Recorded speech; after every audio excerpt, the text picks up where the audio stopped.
we're entitled to our opinions, even if we don't know what the fuck we're talking about. The middle class holes. All right, listen. Before you talk about Jenna Jameson finding gold, I do want to bring up that, speaking of God, hold on, his birthday's coming up, right? And every year around this time, this is whoa. What? It's Jesus' birthday. It's not God's Father, birthday. Son, Holy Ghost. It's the trifecta, man. It's all in one. He's the living persona. Anyway, here's the deal. Hallmark celebrates Jesus' birthday every year with a cheesy, corny-ass fucking movie with a obvious plot line that you can pretty much write down on a cocktail napkin as the credits are rolling at the beginning of the movie itself. We've had some actors and actresses in recent years of now I'm using this open lightly. Notable actors and actresses do some Hallmark movies. Jennifer Love Hewitt, she did a couple. Candace Cameron Burr did a few. I'm sure there's been some others, but here's my question. With how famous the Hallmark movie has become for being cheesy and corny, when are we finally going to get like the big time actor or big time director to do one of these Hallmark movies? Is that around the corner? Is that going to be a thing? Yeah, like, oof. I mean, the money's there, right? These aren't. They're not getting big paydays to do these movies. Well, I think I think the place that some of these actors and actresses are in their career is like, I'll do anything. Get me back on screen. Get me back on the tongue of people in middle America, and then maybe I'll get back on the silver screen. Remind people I exist, Hallmark. Please, dear God. I think that's the level of actor and actress you get in a Hallmark movie currently, whether they got a name or not. I think it's like, please remind people that I exist. Yeah, I don't think, but I'm thinking like, I'm talking like a George Clooney or a DiCaprio or a Pitt. Like, just fuck it, I'll do it. Why not? I think it'd be funny. Yeah. Do you think like maybe someone that's still a A-list celebrity by name? Like I'm thinking like a Sigourney Weaver playing a grandma. I think Sigourney Weaver. Maybe like a Gina Davis playing a grandma.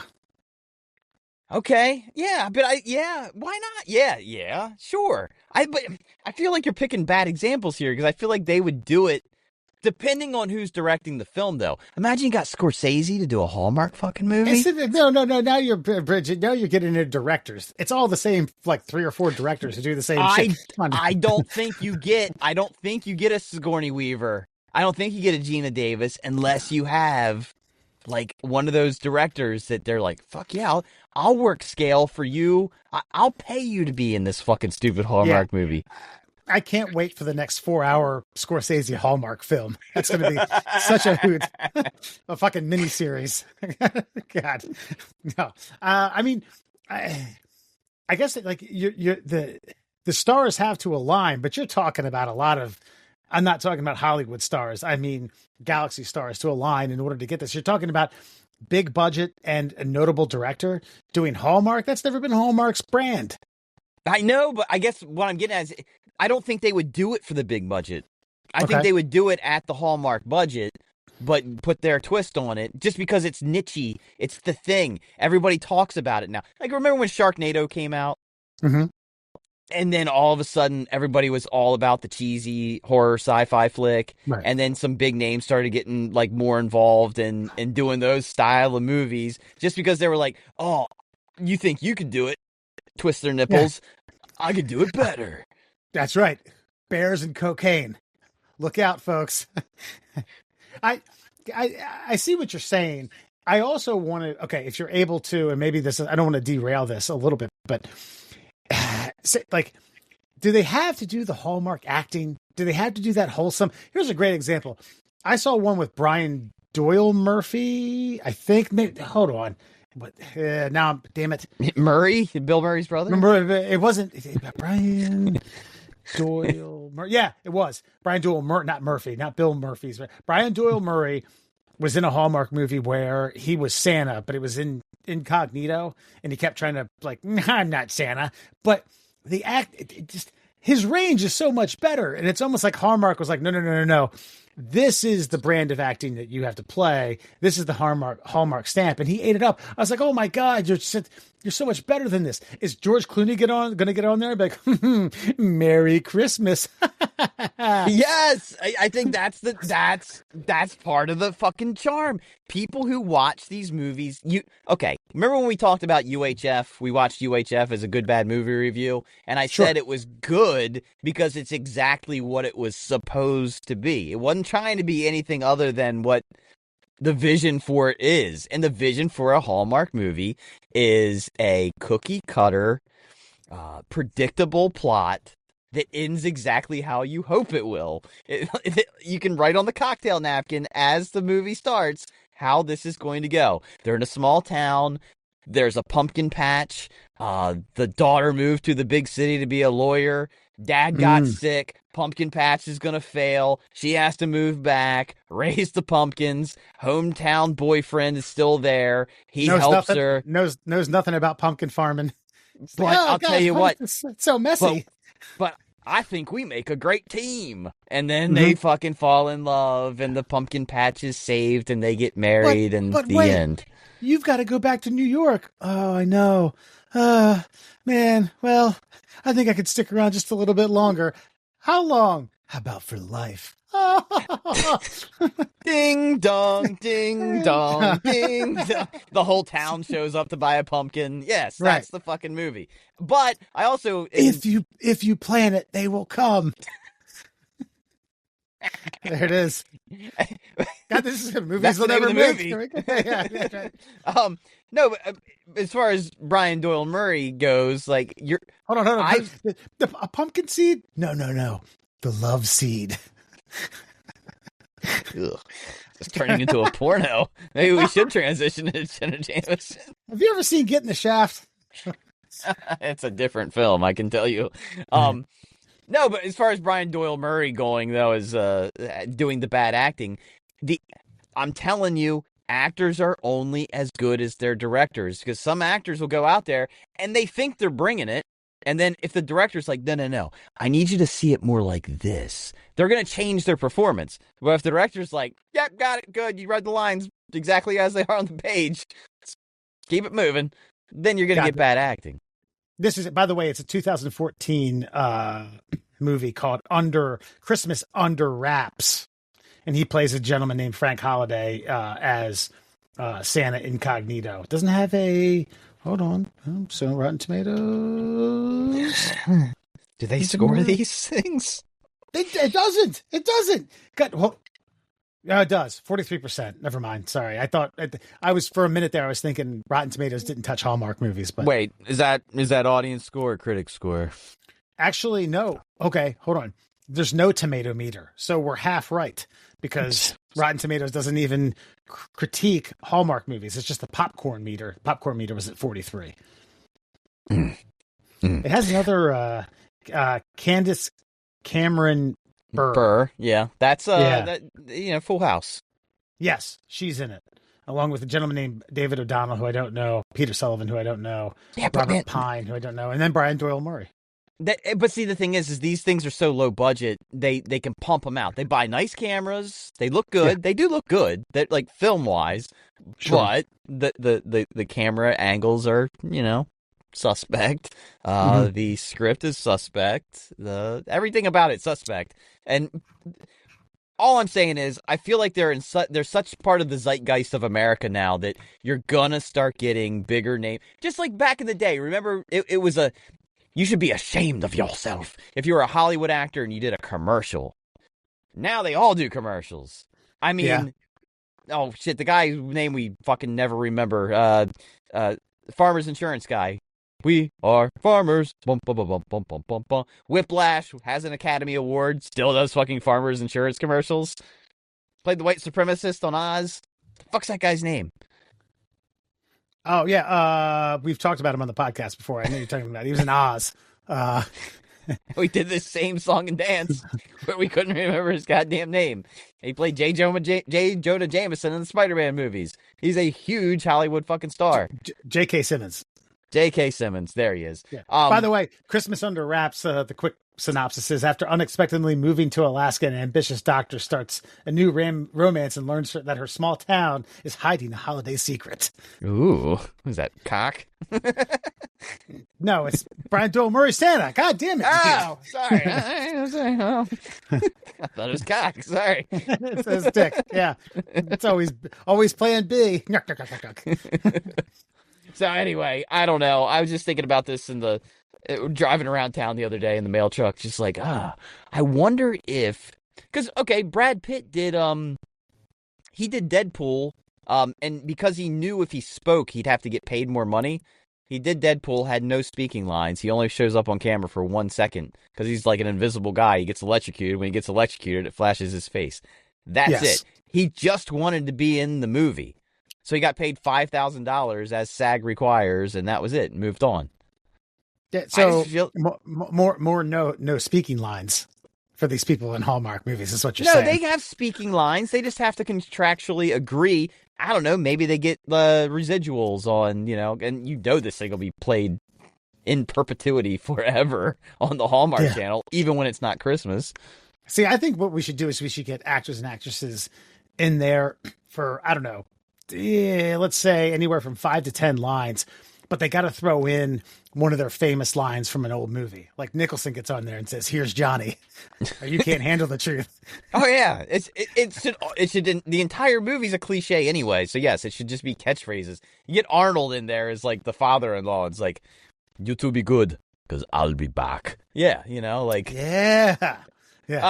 Oh no, we missed our. What voice am I doing?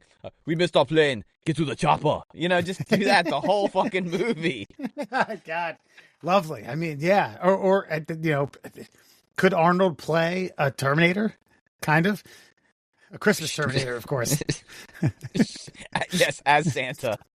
It's Steel Santa. I will bring you joy. Yeah. You get Shaq. Shaq could get in there. Okay, I feel like Shaq is ripe for a Hallmark movie. By the way, yeah, man. I don't think that's a stretch. Like a store manager at a fucking Macy's or something. Disgruntled, of course. What's his role in the film, though, as a disgruntled Macy's employee? Look, we're getting into deep plot points. I don't know. I'm just spitballing how Shaq fits in. What do you want him to be, an elf? That would be funny. Because it's ironic. So, the main character's kids are going to sit on Santa's lap and get pictures and tell him what he wants. And Shaq's an elf. Like, "Oh, sit down here, little fella." He picks them up all at the same time and lays them. All 4 kids. Here you go. I'm Santa's little helper. All right, thank you. And that's the name of the movie, Santa's Little Helper. They don't realize that he's an elf with magical powers. And he's the one granting them the wishes, not the mall Santa. Shaq actually got banished from the North Pole because he didn't fit in with the other elves because he was so huge. But, like the elf on the shelf, he has magical elf powers. Come on, Wes. So you're stealing elf, and you're stealing the name of the dog from The Simpsons. Okay, yeah, I guess if you could somehow circumnavigate a few copyright laws, it sounds like a hit. Sure. I feel like you haven't watched a Hallmark movie because that's every fucking one of them. They've stolen elements from every movie ever made. Okay, we're derailing. Shaq's not A-list. Shaq's a celebrity. You're talking about a bona fide #1 A-list actor or actress. Like, is a Morgan Freeman going to show up on a Hallmark movie? Sure. I feel like Morgan Freeman's ripe for a Hallmark movie. But no, grab yourself like a Miles Teller, okay? Okay. Like, playing like the lead. Miles Teller would be a knockout male lead. In a Hallmark film? A romantic interest. Margot Robbie plays the female. Yeah, now we're talking. Yeah, now we're cooking with grease, baby. Yeah, and then maybe you do maybe Arnold is like the father-in-law, and Miles Teller has to convince him, he's the fiance, soon to be father-in-law, and Miles Teller has to like break his steel heart down in order for him to join the family. So obviously Arnold's out doing all these awesome fucking super macho things. Miles kind of a bitch. He's trying to fit in. He's trying to prove he can do it. And by proving that even if he's bad at it, he's willing to continue to try. He earns Arnold's respect and gets to bang his hot ass daughter. All I ever wanted was my daughter to be happy. And then insert penis. Cliche Arnold line. Yes, penis. Yeah, I don't dislike it. I just don't know how feasible this is, man. Hallmark's got a brand, and this is, I mean, is this similar to like someone being on daytime soap operas? Is that the unspoken hurdle or realm that people just don't want to jump into? Well, I think this is the deal right now. So it used to be, and this is why it's also a bad thing too, because Hallmark movies are like a stepping stone for up and coming actors and actresses to like get their face on some camera time. Now the Hallmark movie, though mocked, is a well-watched venue for people to get their face known by the public, right? What I fear will happen is that exactly what I'm saying is going to happen, and then actors and actresses who like would otherwise get a job will continue to be unemployed and waiting tables in Los Angeles somewhere. So I'm looking at like the most famous Hallmark actors and actresses. These people who either came from something and went to Hallmark or started at Hallmark and went on to other things. Okay. Dean Cain, aka Superman. Now, whether or not you want to say A-list celebrity, Dean Cain was huge in like the late '90s, early 2000s because of the Superman thing. Yeah, he didn't do much after that, but you know, Hallmark movies he did. Lacey, I think it's Lacey Chabert. She was a star in Mean Girls, and then she was in Party of Five. But then, like, almost exclusively Hallmark movies. There was one on here that I saw. Oh, Danica McKellar. What's her face? From Wonder Years. Oh, yeah, Wonder Years. Yeah, but see, for her, that was, like, I was super famous. I became a mom. I wanted to dip my toes back into acting, and this was an avenue for me. Like, Hollywood wasn't exactly beating down her door, so Hallmark was like, well, you know, kind of like the nerdy kid, like, well, if Steve Harrington won't take you to the prom, I will. Outside of the cameras, Ken and Burr, you're looking at a laundry list of people who I don't know. I mean, do you know who Brennan Elliott is? No. Luke McFarlane? No. Wes Brown? Exactly my point. Lori Loughlin? Jill Wagner? Lori Loughlin, yeah. Lori Loughlin was Aunt Becky in Full House. So they got the whole Full House cast. Yeah, well, you know, they didn't do much after the show ended, okay? Yeah, and now they ruined a Hallmark movie because Bob Saget's not with us anymore. You can't fucking do that. I don't think Bob was signing up for Hallmark flicks, buddy. I think that's it. I think that would have been a good one. You do know that Bob Saget directed Norm Macdonald and Artie Lang in Dirty Work? Yes. Wow. The only reason like the movie even more. The only reason Dirty Work got greenlit was because Bob Saget told Norm he would fucking direct it for him because no one would direct his movie. What a great movie. What a great movie. You know what? I think that's like single digits on Rotten Tomatoes. That's people who just don't get fucking comedy, man. Jesus Christ. See here. Right. Oh, 21%. Okay. All right. I'll go wrong. I think you and I, all right, here's a business venture. Maybe we should open up a movie theater, okay? Just a single venue in a hipster town. And I don't know, we call it like Rotten Films. And all we do is play great movies that have shitty fucking scores on Rotten Tomatoes. Okay. Yeah. Do we sell any, do we sell just booze? No popcorn? No, we definitely do it in a pot legal state.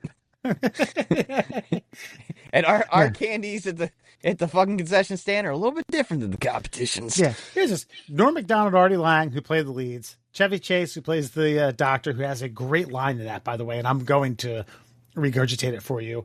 Don Rickles, Christopher McDonald. Man. Jack Warden.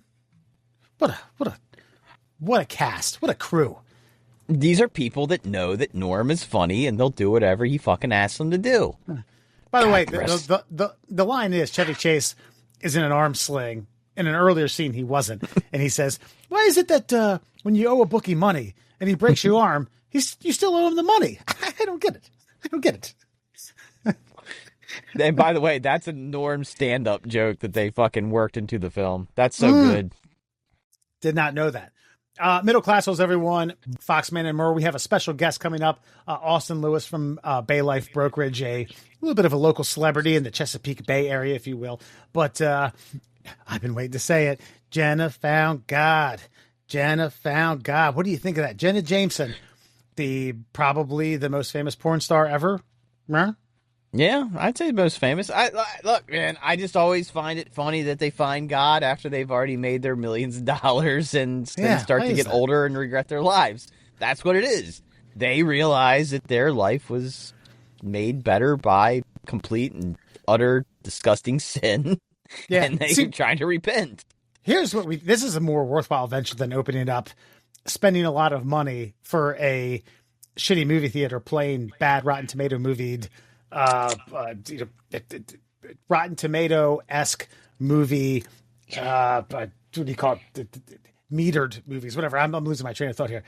We just go back and do every Jenna Jameson scene and have a Jesus or God counter in the corner. Oh, Jesus. God. Oh, God. Oh, Jesus. Oh, God. Bing, bing, bing, bing. She found God there. She found God a lot in that scene. Okay, why did you want to speak? Why did you? Now, pun intended. I didn't think there was much meat on this bone. Why are you so fascinated by this? It's maybe like, okay, for someone like that who is such a formative part of my youth for one reason or another, and secondly, like, the well ran dry and you were still doing scenes. I think she was still doing scenes as of like 5 or 6 years ago. She dated Tito Ortiz. I don't know whether or not there was no money post pornography that, there was only so many autograph signings that you could do or public appearances that you could partake in that, you weren't making money at anymore. But all of a sudden it's like, yeah, God, I didn't even know if that was a thing anymore. Is that still a fucking thing amongst these people? God? Finding him. I think that as people age, they search for some semblance of spirituality and where they fit in with the eternal existence of humanity. And yes, every now and again, they especially those who have sinned the most, probably find it most expeditious to repent. Yeah, bad. Sounds like a crack of shit to me. Sounds like a money grab. Let's see. Jenna Jameson's 51, so I have a feeling there's not a lot of 51. No, don't say that. I'm 46. I just thought, I didn't realize she was only 7 years older than me. My bad. That's all. I know she was young when she started, but well. I mean, I'm no spring chicken. Some of that's my own self bullshit. Well, I mean, there's probably still a market for a 51-year-old porn star, but a market in the, what do you call it? The classic business model. How many actual porn stars are there now? This is, to me, a porn star in the year 2025 is not like a porn star in the year 2005. Or even earlier, 1995. I don't even know when Jenna Jameson really got her. 95 probably would have been her, like, part of her heyday, right in her early years.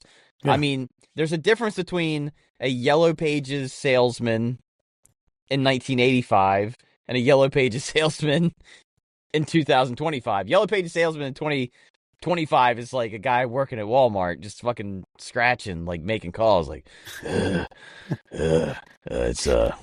It's 30 cents for a color ad. Like, where back in 85, it was like they're turning down business, right? I suppose. Okay.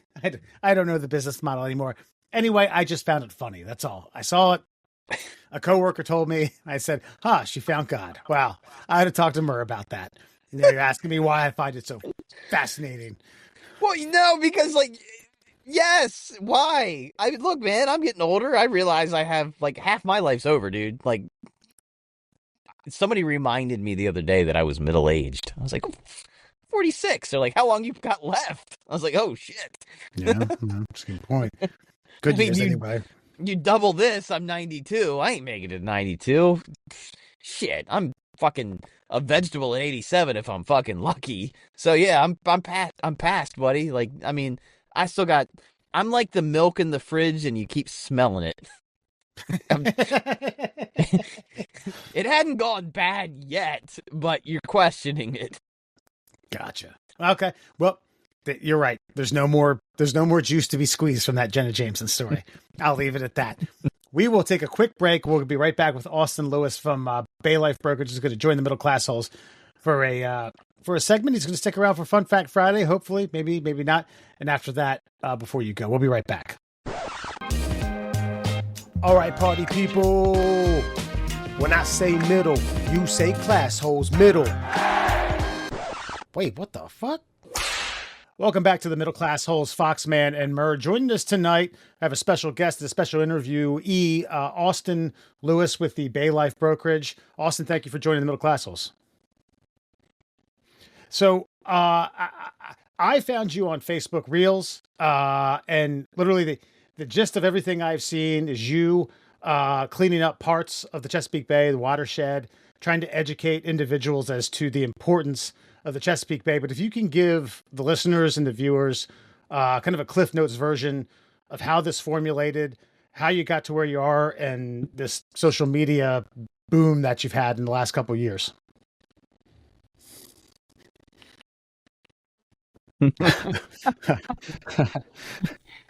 Yeah, it kind of just formulated in my head. So I was what would you would call a career financial advisor with a big corporation before COVID. And essentially, we got deployed. I'm in the Army National Guard as well. So we got deployed for the whole COVID response for a long time. And that basically took me out of my role with them. And so for that period of time that I was gone, they had to pretty much give away a lot of my clientele that I had built up over like 8 years. So when I came back, I had pretty much a decision of, hey, start from scratch. And if I was going to start from scratch, I said I might as well do it for myself. So I went into business for myself, opened up my own insurance brokerage.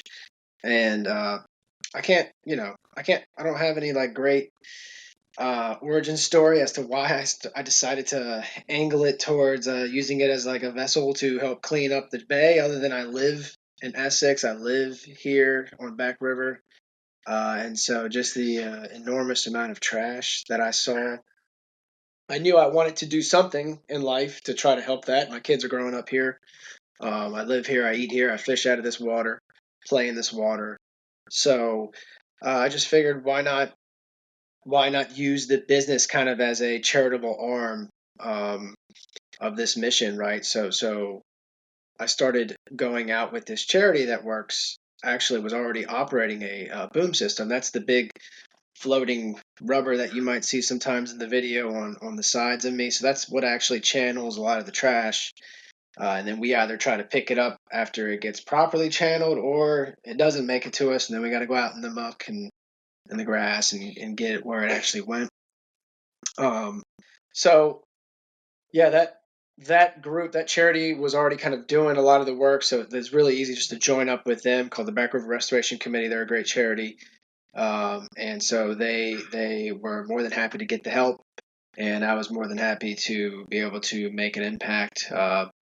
And because they already had things so well set up and they were already funded, it was just a really easy way to kind of satisfy both wants and needs. So, well, here's the thing I found fascinating about your channel is I wasn't sure what I was getting into. Wes sent me a link. I started watching some of your clips. I kind of see like this quasi pissed off dude that's also like what are we doing here, guys? You know what I mean? What I found fascinating is all the environmentalism that we see in the news. It ain't what you're doing. I got a sense that this is just a guy who's tired of people throwing shit in his river. He wants like you said, a clean place to play, live, hunt, fish, do all these things in life. And for some reason, we've had to turn I don't know. We've had to turn the narrative in one direction or the other to say, if you support this, then you support this. Instead of just like, I want clean air, I want clean water, I want to shoot animals in the face that are nice and healthy so I can gut them, skin them, and put them on my table. Is it any of that part of your message maybe moving forward? For example, I own a Tesla. I'm not sitting here saying I want to save gas. I just want a badass car, and it just so happens that it's doing two things at once, potentially. So can we all just kind of live in the world where, like, common sense starts to play a better role? Yeah, I mean, I try not to be pissed off, right? I try not to go around blaming people for what I see and what I have to clean up, because I will be pissed all the time. And so that's not healthy. Um, so I try to keep a understanding attitude about, maybe people aren't quite educated, and really a lot of my angle of it is maybe they just don't appreciate it, right? I mean, if you live in this part of Maryland, you're used to seeing the water, and you're kind of used to it being dirty, to the point where, especially in Baltimore area, to the point where you just kind of, it's just a thing, right? You walk by it, everyone knows, you don't touch it, you don't eat out of it, you don't swim out of it. Like it's just Right? it's a thing that everyone kind of is cast to the side. So it's a short, that's a short step then from saying, okay, well, why not just toss my trash in it, like, or toss my trash near it without keeping much mind as to whether or not that trash will end up there. So what I'm trying to do is shed light on all the animals and plants and just amazing aspects of this water that is right under our feet that we do take for granted. And then, a lot of people don't. A lot of people do use it, right? Everyone knows. Everyone's got an uncle who goes out striper fishing in the summer, or crabbing in the fall, and so we know a lot of people that do use it. Um, I've got like 6 amateur crabbers just on my street alone. So these are people that are making money and eating out of this water. How many of them are actually taking the next step to take care of the cleanliness of it, or of the sustainability of it? Not too many, because it's just a thing that I think people kind of take for granted. So yeah, I get mad. I try not to be mad. Yeah.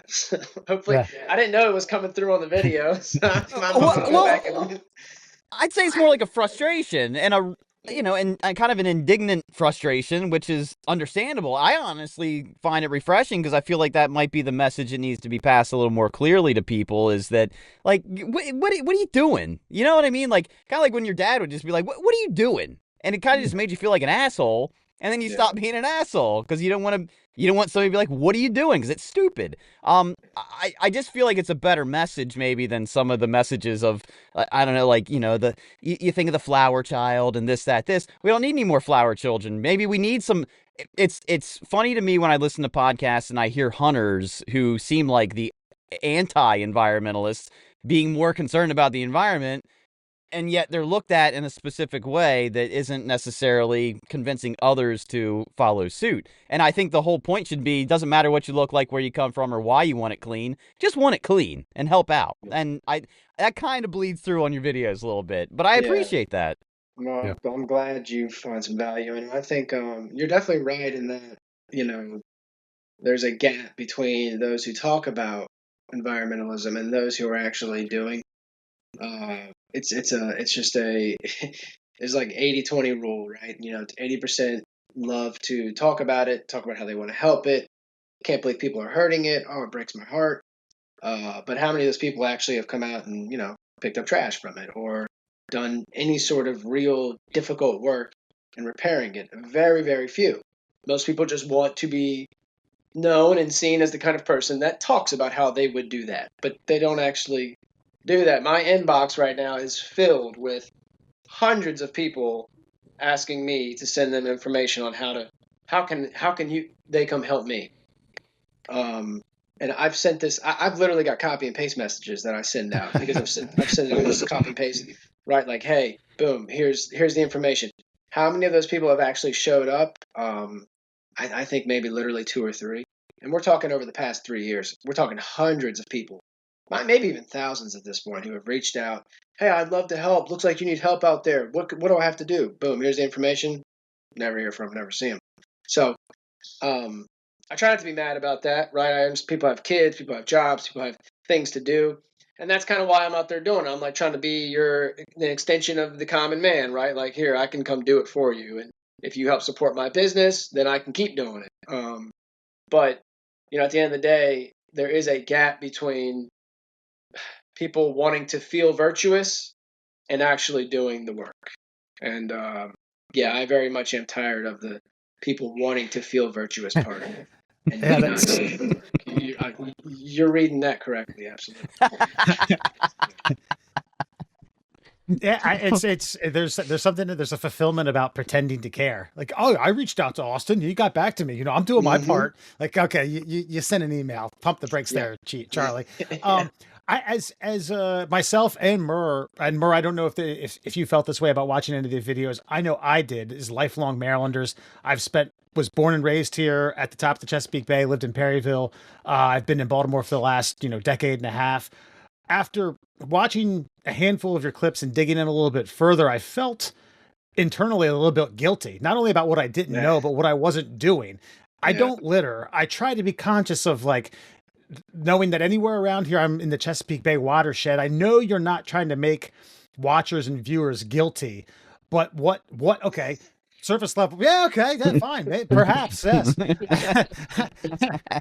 Yes. Surface level. How can I mitigate some of that guilt? Just, aside from learning more. So one of the things that I always tell people, who mainly people who do ask to help, I'll get people who ask, how can I come out and help?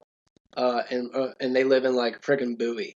And I'm like, hey man, you're going to drive by probably 5 other bodies of water that also have trash and need help just to get to me, to do it with me. I'm like, that's not worth it. Go to any nearby abandoned road, ditch along a highway, and just look. There is trash. I didn't get any special training to do this. There's no, right? I didn't have to file any permits. Like, I just went out and started picking up trash. And I then found another charity that was like, hey, we do this too. And so I always tell people, look in your area. If you don't have a charity or some sort of organization in your area that's already working in the field of restoration, and usually that involves 1, planting, 2, pollution mitigation, which is trash is one of the big pieces of that. Then you'd be the one to start it. Just go out, grab some bags from Walmart, and start picking. There's trash everywhere. Like, that's not a secret. There is trash everywhere. And in Maryland, if there is trash on the ground, there is a 90% chance it's going to end up in the water. Yeah. Yeah. And the other thing I find fascinating about your videos is not only do you, repeat this message about being conscious of the trash that you leave out or it doesn't find a trash receptacle, but the deep dive into the biology and the plants and the animals that are important to the area, the plants and animals that aren't important to the animal, that are, invasive species, the history lessons. Is that something that's just evolved as you've done more and more of these, or is that something that you were educated prior to, or is it just a little bit of both? No, okay. I was educated in the dirt. No, I just I find things that are interesting and I look it up, and I was going to look it up anyways. So I just happen to also want to make content about what we're out there doing, shed awareness on it. So if I'm going to look it up anyways and learn about it, might as well learn about it with the people. So that's kind of the idea. Is probably over 80% of the stuff that I talk about is stuff that I just learned myself. Now we're getting to the point where I'm coming across things that I've learned about before. So like some of the stuff stuck. And I do have, memory now of plants and animals and what they do and all that. But that's just because of repeated exposure. But originally, I was just out there Googling. I'm paying for 2 phones right now, so the Googling doesn't always go as well as it goes about as well as you would think it would go using your phone out in the middle of a river. Oh, geez. Yeah. So I'm on my 3rd phone in 3 years right now. But yeah, that's how much I use it. I'm out there always just, what's that? I take pictures of stuff. What's that? What's this? And then everything is not to sound like a hippie, but I guess I am a bit of a hippie at heart. But like literally every plant I come across, it's like, oh yeah, you can use this to cure whooping cough. Like it's some wild shit. Like every other plant is just some sort of and every other creature is just some sort of super specific creature that does this super specific job, and like just yeah, and all that information's right there. You can just learn about it around the internet. And, yeah. Murr, real quick, I'm hoping to see a video where you pick a phone up out of the water, be like, "What dumb bastard?" Oh, that was me. I'm sorry. Well, Maybe okay, next year. so if you could design a curriculum for just schools, like, or not even a curriculum, just like give this speech to your kids tomorrow in class, like how would it read for you? Because I think the message you're trying to say is, especially like the guy you're talking about is an example coming down from Bowie, just stop on the side of the road, Holmes. You don't have to come sit with me in the muck. Sit in the muck by yourself. There's plenty of it. Because it sounds to me like this is like, if I do it on the micro, it'll happen on the macro. And if everybody just took a couple of minutes out of their month to go do the thing that you're doing, we'd make that, we'd push about 20% further than where we are right now. Yeah, well, I definitely think we can knock a dent in it. It's not just people that pollute, right? I mean, there's businesses that pollute a lot. So a lot of the pollution is, or it's like incidental. Trash trucks. A lot of times, trash trucks have stuff blowing out of them, and so I guess incidental. I gotta imagine at this point somebody knows that that's happening. But so yes, it's a mix of like people and other types of pollution. Um, but as far as the people go, yeah, there's a lot of people still polluting. There's a lot of people not even thinking about polluting, right? They're just kind of doing, just tossing the cigarette, tossing the Coke can, whatever.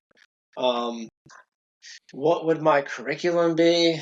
Oh Lord, I don't know. We'd have to go back in time and All right, find everyone, it. put your hands out. I'm gonna break a ruler out and just fucking We'd have to start go back bashing in them. time and find their father and find the nearest thick leather belt. Because I really, to be quite honest with you, I can't make much sense of it myself. Why someone could be allowed to exist in this way to end up just abusing their home in this way. It's crazy. But then you go to some people's houses and you're like, oh, all right, yeah, like you go to everyone's been in that friend's house who's just like you don't want to sit on the couch, right? And you go, yeah, you wouldn't care about. Why would you care about the water? That's So it. Growing up in Cecil County, I wound up at a few friends of friends places where there's like six freezers in their back patio, not plugged in, and they're not going anywhere. Yeah. cigarette burn. I was just saying, yeah, cigarette burns in the couch, and the classic Dundalk Essex home, right? That's my hood. Yeah, I just think that when you listen back to this, you're going to see where I'm getting the righteous indignation from most of your videos. Even though it's done with a fun, tongue-in-cheek kind of... No, but honestly, I think that's the presentation that needs to be out there, is like, you're kind of an asshole if you're doing this, and if you've already done this and you feel guilty about it, get out and just do your part. I mean, I live in Conowingo, so I'm like literally, like, Conowingo Dam is like... I think it's a mile and a half from my house through the woods. And I know that thing has a little bit to do with some of the stuff that floats downstream, I mean, a lot of stuff coming in from PA. But look, in the name of progress, it's going to be a thing. But if we can start to, it's kind of a metaphor that works, isn't it? Everything starts upstream and is going to end up downstream. So if everybody can take a little bit of upstream in their life to fix the problem, pick up a couple pieces of trash. That's it. Bend down. I don't know. I see these rivers in India, where like the river is trash. Like there is no river anymore. I mean, do you want that to be your backyard? Aren't you embarrassed by that? Really? There's days, and if you go back and see some of my videos, there's days where it looks like I'm in a river in India. I mean, we've collected massive amounts of trash, especially after a big storm. I mean, there's been days where it's got to be metric tons worth of plastic bottles and straws and caps just coming out of Baltimore City down Back River. And that's just our river, right? That's not Patapsco. That's not Middle River. That's just Back River. So I mean, if you could imagine, as big as the bay is, how much trash is actually flowing a day through these tributaries. I mean, it probably does rival any river in China or India. I mean, It is embarrassing, and that is a part of the content. It's all the above, right? Awareness, but yeah, you should be embarrassed, especially if you're a politician. You should be very embarrassed, especially if you're a politician who talks about wanting to do for the environment. If this is your district, you should be very embarrassed. If this is your state, you should be embarrassed. So yeah, I mean, it's the embarrassment part is definitely there because we shouldn't. We're supposed to be better than a random river in India, right? I mean, that's the idea of our country, and I believe we are and can be. So it is part of my intent to kind of make people feel bad about what they're seeing. Shit, I feel bad about it, so I'll make you feel bad too.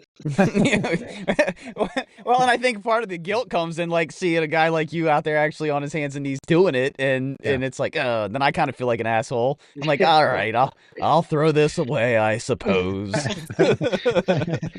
Murr yelling at his son. This is a recycling receptacle, not a trash. Put it back in there.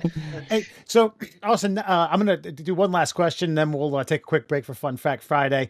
I'd say a vast majority of your content is about giving a shit, cleaning up the Chesapeake Bay and the watershed that surrounds it. But you do occasionally throw in a frustrated Ravens tidbit. As two Ravens fans, we do appreciate it. Were you aware that Steelers fans booed when they played Renegade Sticks between the third and fourth quarter of their last home game? And do you have any thoughts on that? Did not know that. No, that wasn't on TV, right? I haven't hit the lottery yet, so I can't quite make a game. But yeah, no, I had no idea. I had no idea. Yeah. So it's a bit sacrilegious because Sticks, that Renegade song gets Steelers fans pumped up. I'm always going to call it Heinz Field. I don't know. It's like some 16 syllable name now. They changed the naming rights to it, but they booed at the last home game, and I thought, they've hit hard times when Steelers fans are booing Sticks. Yeah. Well, I mean, are we that far behind? Like, are we? Nah. Yeah. That's a bit. We're literally the same record. Yeah. And that's right.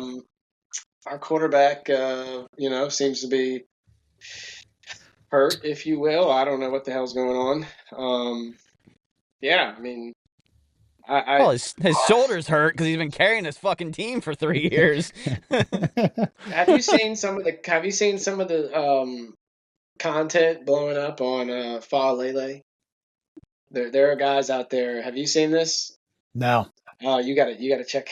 So sometimes they don't say his name. They just say, I think is he number 77 or 73? He's 70 something. And sometimes they won't change his name. They'll just say like, oh, number 77. And they'll, there's guys that are out here doing skits of him, just blowing coverage. Absolutely letting people run straight by him. Or some people are doing mashups, just showing like highlight clips of him just like whiffing on blocks and just like running down the field and blocking nobody while Lamar gets smashed. So it is hilarious. It's one of the funny moments that have come out of this season is people clowning Fa Lele for and I feel kind of bad for him because I guess he's trying. I don't know. I don't know. All right, so we'll I think we'll pivot towards Fun Fact Friday. Austin, you down to stick around for some fun facts, broaden your horizons, get a little smarter? Murr picks the brain of Grok and asks, has these detailed conversations back and forth with AI to get some fun facts. All right, so we're gonna take a quick break. We'll be right back with Fun Fact Friday. It's a case of very little brain going bad. Go pump some neurons. Expand your craniums. And now, Fun Fact Friday. And here we go. It's time for 5 fun facts for you fuckers on a Friday. It is your Fun Fact Friday, brought to you by an assortment of sponsors. Of course, we've got the Flat Earth Science, Advocates for Truth. Austin, you can find that on Facebook. If you've ever been interested in the world of Flat Earth Science, that's available to you on the Facebook page. If you've ever had any pain below your knee and above your ankle while you're out dancing around in the muck, Austin, we also have the Shin Splints Recovery Group. So if you got any fake pain in your body and you'd like to find some assholes who think they can cure it for you, that's a fun little Facebook group for you there as well. I don't want to plug the Cuckster tonight, Wes. So, Austin, honestly, in a truthfully honest moment, plug everything you want to plug about what you're trying to do to clean up the bay and the waterways and the watershed there around Baltimore. Not much of a plugger. I'm a picker. I don't know. Obviously I do this all off the back of a charity. So Backward Restoration Committee is the vessel through which I can act. And my business is basically the financier, the thing that allows me to take 4 hours every morning as a grown man with 2 kids and a wife out of my day to go do this, right? So the life insurance brokerage that I have, of course, is something that we try to make sure everyone understands that's the profession, and the trash cleaning and the pollution restoration is the passion, if you will. So people supporting either one, they can support. If they happen to need insurance, we absolutely would be honored. Or if they just want to support the structure through which I'm able to do the work, the Back River Restoration Committee is a great place to start donations. Well, you'll be happy if you just got a ding on your phone. You'll be happy to know that the Middle Class Souls just gave Bay Life Brokerage a follow on Facebook. So let's get to it. Got some fun facts for you on a Friday. Did you know?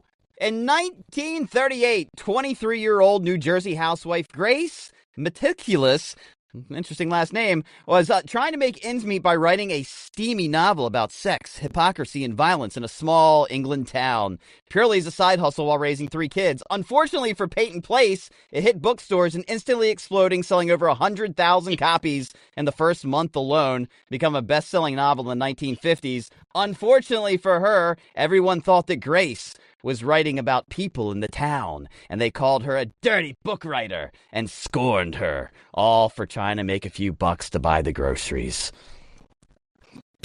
People with guilty consciences, man.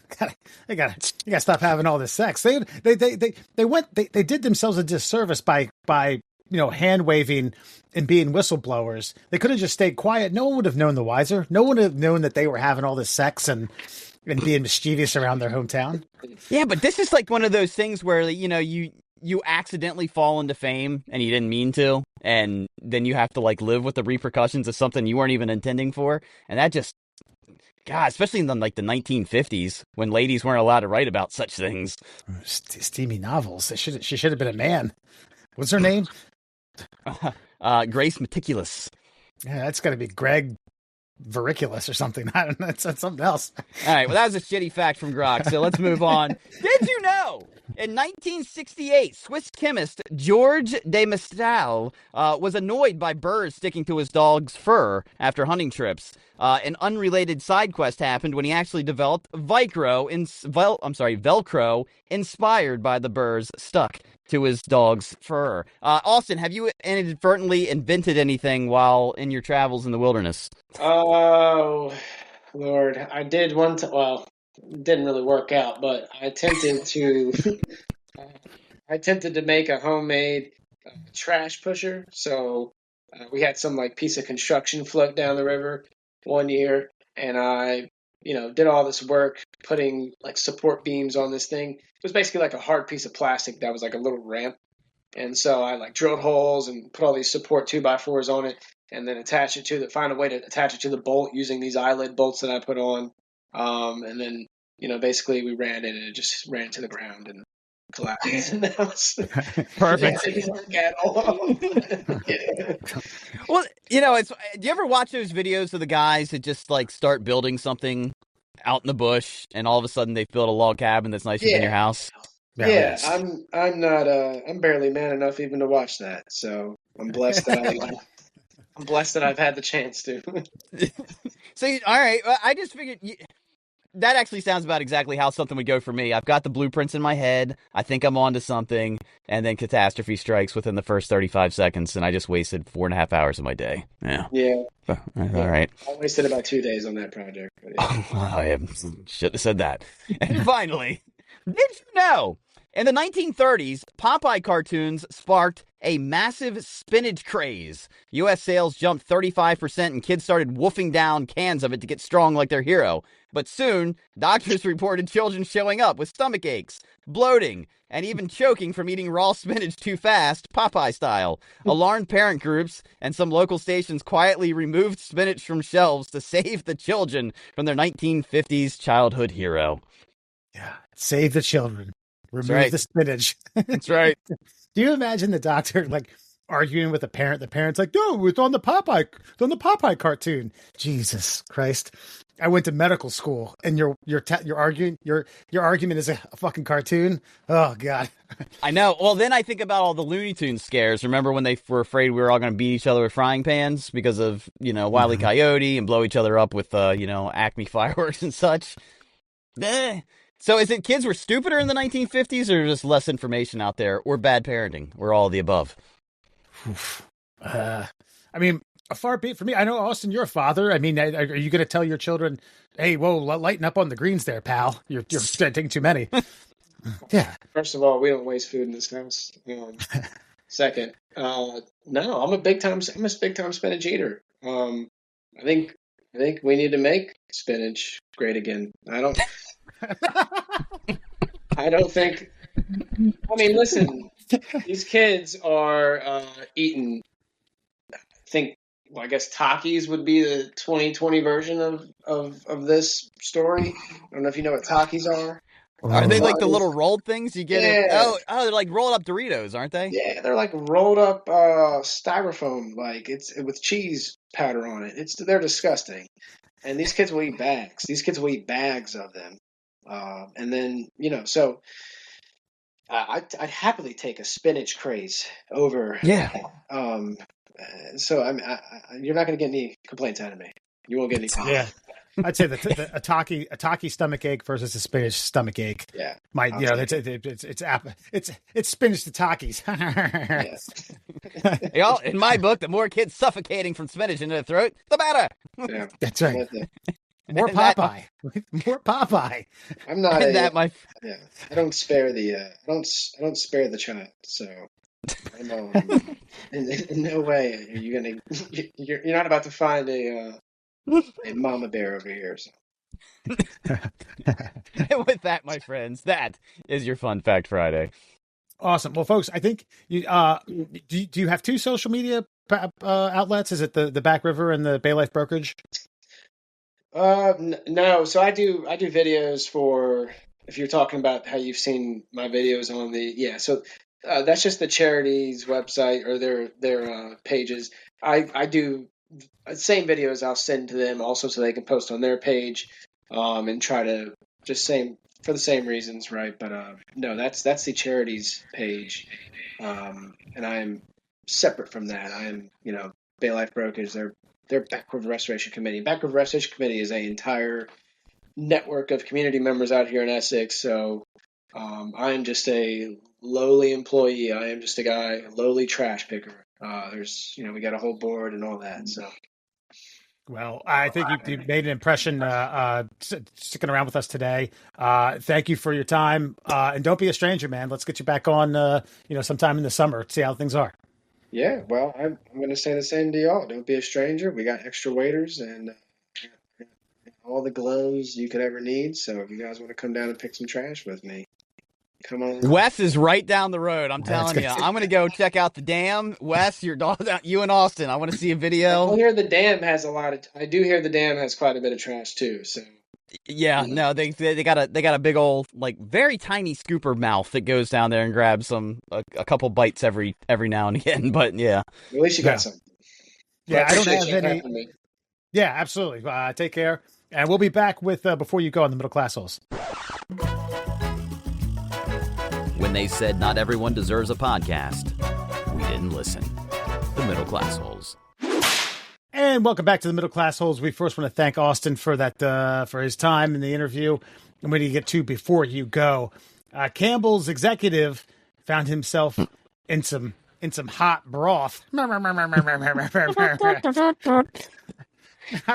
I I've been sitting on that joke all week. Wow. Hot water, hot broth, is what it is. So, for those of you who don't know or been living under a rock, Campbell's executive vice president was not caught on camera, but caught via a secret recorder, which I thought was fucking illegal. Anyway, a former employee heard him say shit like, "We have shit for fucking poor people. Who buys our shit? I don't buy Campbell's product anymore. It's not healthy now that I know what fucking shit is in it." The voice states. The alleged speaker also referred to bioengineering meat, adding, "I don't want to eat a piece of shit meat that came from a fucking 3D printer."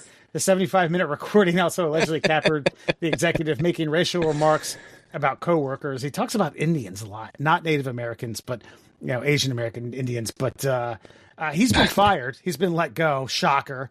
Do these people sit on a pedestal to where they just think they can say this shit to anybody? Okay, wait a second. We've worked at companies. We talk shit all the time. We don't want to get fired, but we know what's bullshit around the office. You know what I mean? Like, we know when you don't know you're being recorded for nefarious purposes, you'll say things. 1, maybe seriously. 2, maybe to be funny. 3, maybe just being fucking honest. You're telling me that the Campbell Soup Corporation that's been around for God knows how long doesn't cut any corners? They don't pretend to be like 3D meat is not cutting a fucking corner. Yeah, dude. I know, but again, I'd have to hear the rest. I'd have to hear the full 75 minutes of this guy's fucking rant to see how serious that he's being. Because I guarantee they don't buy like free-range chicken to throw in my 75-cent can of chicken noodle fucking soup. You know what I mean? They're buying it's factory farm chicken, just like most people use any which way. I know what. Listen, I want to be transparent with you. I'm not shocked about 3D printed meat, by the way. I'm not sitting here being like, oh my God, they do that? Is it protein? Is it? All I ask, if it's 3D printed and it's so goddamn cheap, throw a couple more cubes in there, would you? Would you, Mr. Campbell? Jesus Christ! I had a fucking no. We made I every now and again, what I like to do is I like to make 2 grilled cheeses with bacon, an American, and slice of bacon. I'm sorry, 2 slices of bacon, a slice of American cheese, a slice of cheddar, butter both sides, bada boom, bada bing. Fry that shit up. Make a nice fucking batch of chicken noodle soup and a little side of broccoli. That'll be a dinner one night. There must have been 4 cubes in a 2-serving can of fucking Campbell's chicken noodle soup. Like, so 2 cubes per serving? Like bouillon-sized chunks of chicken? Like, kiss my ass. Yeah. Blasphemy. This is America, Jack. I want 3D printed meat or not, more. And I'm not going to go buy that chunky soup. I want the standard soup to be minimum 6 cubes serving. I have to add water to my own goddamn soup. You're making me do extra work. I should be able to dump it out into a fucking pot and just go. That should be my soup. No, they're making me add shit. They're making me provide clean water. Right. Cocksuckers. So again, I'm not sitting here picking this guy's argument apart about the shittiness of the soup and why he doesn't eat it anymore. Some of the obviously some of the racial slurs that he threw around you can't be. What are the racial slurs? Do they have examples of the racial slurs? Like, I'm sure. Listen, no offense to anyone in the universe, but when DirecTV calls me to ask me about my service, and I can't understand Boob's fucking accent, it's no slight towards Boob for what he's trying to say to me. I just can't understand him. Realize the region of the world that you're calling and understand. So if he's talking about that, I don't think that's a racial slur. So it had something to do with disparaging remarks about poor people as customers and racially offensive remarks about Indian colleagues. All now Central's Michigan-related lawsuit. Doesn't quote anything. I saw another report, but he did say something about them. I don't think it was like these dumb idiots. I think that You know what? Should I bring up another report? Yeah, that's the thing. Is like I don't trust reporting. I don't trust reporters who like pretend they or what do you call it? When you project. I don't like when reporters project what they think the man meant. Obviously, he was pissy. And this guy who released the tape, he was a software engineer, if I'm not mistaken, and he wanted a raise. And I'm pretty sure Homeboy was explaining to him, like, why you're not getting a raise. Yeah. Because if he got the raise, I bet he wouldn't have released the tape. It's good. Yeah, actually, that's 100% true. You are right. I'm not going to dig through fucking 15 different reports. I did see some quotes. None of them were like these dumb, but they're, quote, this is from the person. The comments were vulgar, offensive, false, and we apologize for the hurt they have caused. Actually, that's come from Campbell's. No shot. No shit. Yeah, because it got to do damage control. Yeah, well, I mean, I say, is this going to hurt sales? I don't know.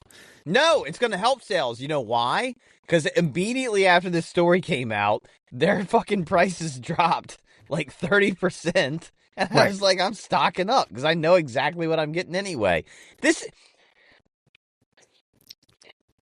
guffawing over fucking like, oh, they use cheap stuff. Every company uses the absolute cheapest goods they can to put into their end product so that they can reap the massive profits.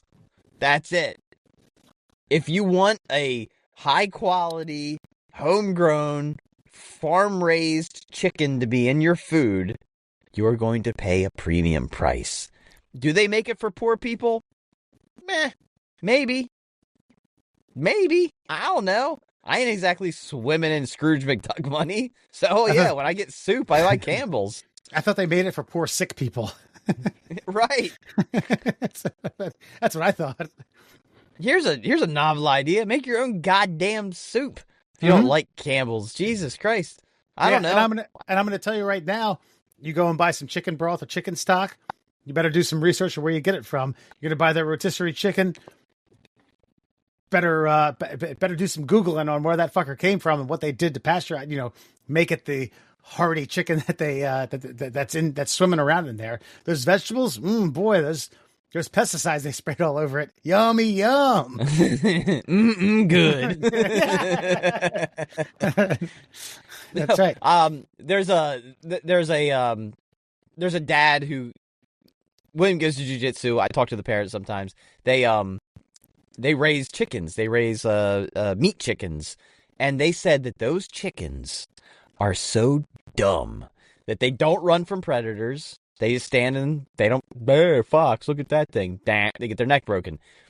They only have a 2-week period before they break their own legs from how heavy they get. How heavy these fucking bastards are. Maybe I'm wrong on this. Is there a technique or a method where you can hang them upside down, where you can basically just use gravity? You just feed the shit out of them and basically hang them upside down, and they just get so fucking fat and plump, and then you kill them. Oh no, I don't know about that one. Maybe that might be some more. You'd have to ask Mr. Campbell's about that one. But look, man, like when I heard this, I'm like, you're not saying anything I wasn't like silently aware of. Sure. You just said the quiet part out loud, and Austin hit on it earlier about people who just want to complain to complain. Like this whole this entire country of people who want to complain. Oh my God, 3D printed meat. I was like, oh yeah, 3D printed meat. Wow, man, they cut a few corners. Shocker. This is the other thing why I think the story is so overblown is because I don't think that Campbell's is actually using 3D printed meat, because I don't even think the technology is available to do. Yeah. And so that leads me to believe that this guy was just frustrated and venting. I bet the guy that vented all this stuff, he asked for a raise and he couldn't get one. And now he's got a subordinate coming and asking him for a raise. He's explaining to him why he can't give him the raise because X, Y, and Z. You know how many fuck this company, blah, blah, blah, blah, blah. It just sounds like a mad employee just talking shit at a bar to another employee, and then that employee breached his trust and fucking leaked it to the world. And I understand this guy got fired, and I'm not going to say rightfully or unrightfully so, but isn't recording someone without their knowledge like that illegal? Well, according to the sovereign citizens of the United States that I watch on TikTok all the time, if you're in a public space, you're free to be recorded. No expectation of privacy. It's just over the phone. Yes. So since he probably met him at a bar or a restaurant or wherever they're having this conversation, he doesn't have to tell him he's recording him. Which was like the whole Linda Tripp loophole, right? Yeah, the blue dress, all that. Yeah, with Monica Lewinsky. Because, gotta remember, not everybody remembers the mid-90s, Wes. So, yeah. So... sorry, yes. Yeah, it was the loophole for Bill Clinton to say this woman didn't blow me because it was someone said it over a phone recording without someone else's knowledge. So that's the thing. Some states, you have to tell them if you're recording them over the phone, which is why every telemarketer says or anytime you call customer service, like you're being recorded for quality assurance or whatever. But no, if you're in public, you don't have to tell somebody you're recording them. Damn. Well, yeah, better tighten those lips up. Yeah. No, I can just see the wheels spinning in your head. Like, what kind of asshole am I gonna approach on the sidewalk tomorrow and get him to say some dumb shit to me? Go up to my CEO. Actually, he'd tell me get the fuck out of the office. Why are you talking all weird, man? Get the hell out of here. Why are you asking these? Hey, we talk a lot about personal stuff.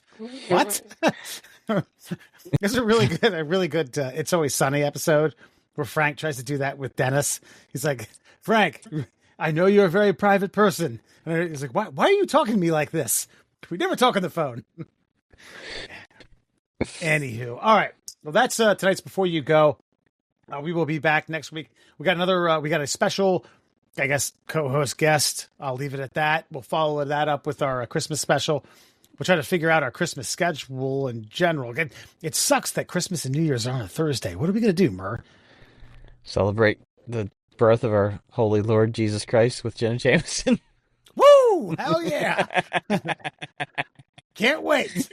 All right, you can find the Middle Class Souls on all your social media platforms at the Middle Class Souls. That's Instagram, TikTok. I am risen. God. If Peter North, if you're out there, it's time to seize the moment, bro. Where was I? TikTok, YouTube, Facebook. And of course, you can email us at tickleourtummies@gmail.com. I don't know why that's funny, but it feels like in the moment in the conversation. That's funny. tickleourtummies@gmail.com. That's all that we have for tonight. Thank you, Austin, for joining us. Appreciate it. Hope you're not a stranger. We'll have you back. We'll see you all next week. Take her easy.